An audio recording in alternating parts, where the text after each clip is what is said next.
All right, nice easy one for us today. We're doing causes and consequences of WMDs and of armed conflict, the Russia-Ukraine war.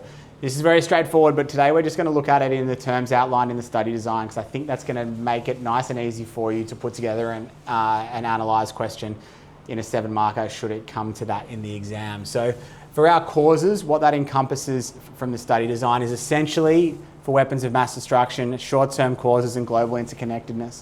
So you could talk about those two things as your causes. Within short-term causes, you've got militarism, conflict, technological advance, and regime legitimacy, which is like regimes like Iran and North Korea hoping to acquire, even India and Pakistan trying to acquire weapons of mass destruction in order to throw their weight around on the global stage.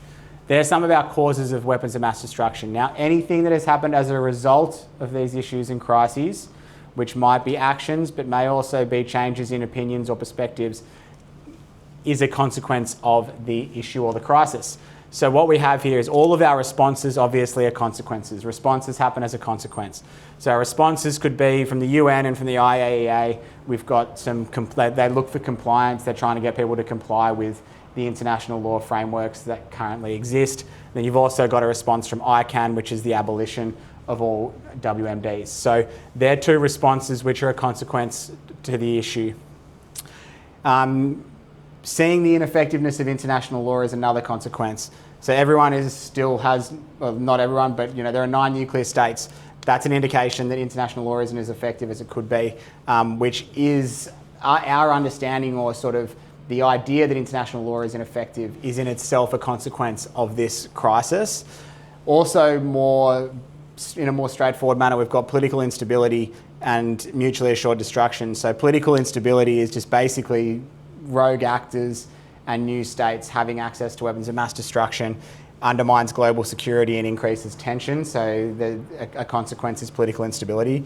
And then mutually assured destruction is a consequence which may be seen as a positive, which essentially is that no one's nuked anyone since we've all had sort of widespread nuclear weapons. So that may be seen as a consequence of this issue.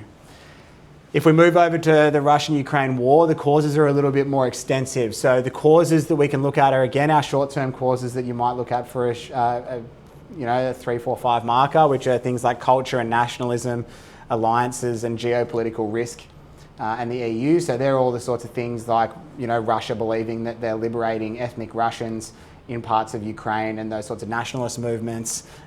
They could also be responding to Ukraine's wishes to join the EU, which the Russians may not agree with. So all of those short-term causes count as causes of this conflict. Impact of interests are causes. So the interests of the people involved count as causes. So Russia's interest in maintaining former Soviet states, so they like to have buffer zones. They don't like the EU on their doorstep. The impact of that interest could be the cause of this crisis. The EU and NATO's interest in expanding security, so they're happy, or they look to expand. So Ukraine were, as we know, were invited or were on a path to joining the EU. Now the impact of that could be that Russia start to view the Ukraine as an enemy, and that might bring about the invasion. And then we've got perspectives. So perspectives can be causes in that Russia view this crisis as a defence of ethnic Russians, whereas the West might view it as an illegal violation of sovereignty. So those perspectives can drive the conflict or can be a cause of the conflict. Now, some consequences of this conflict are our responses, which are fairly straightforward. So Western states, sanctions, they've also spent a lot of money propping up the Ukrainian war effort. Russia, their response to this has been to invade and to occupy, and they've also built closer alliances with China, Iran and North Korea as a result of this crisis in Ukraine, this conflict in Ukraine. The UN, they've been paralysed by a Russian veto, so they haven't been able to do anything. So a consequence is us seeing that the UN aren't as effective as we would hope. And the International Criminal Court similarly have put a warrant out for Putin's arrest, but that's led to nothing. So a consequence might be a change in the way that we view the International Criminal Court, or that we see that they are ineffective at their stated goals. Some more consequences are that there are challenges to resolution. So this nuclear escalation that we have seen over the last 5 years has been as a result of this, has been a consequence of this conflict. And then we've got some broader consequences that you can use, which are a little bit more straightforward, but Europe's security landscape has fundamentally changed. Ukraine's sovereignty has been violated and there's been death, destruction and displacement. So those are a bit broader, but you can use those terms in the study design if you would prefer.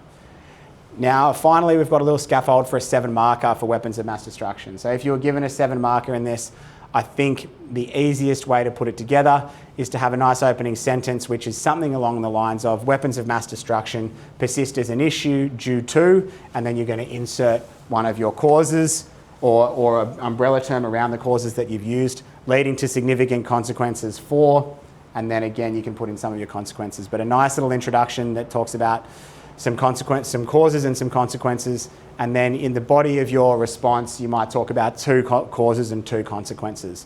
So for there, I've put down, you might talk about militarism and modernisation of nuclear arsenals, and then as your consequences, you might talk about attempts to regulate being failures, or you know, make a judgment on that, and then you might talk about the ineffectiveness of international law, how we've seen those international laws not be particularly effective, with then a short conclusion.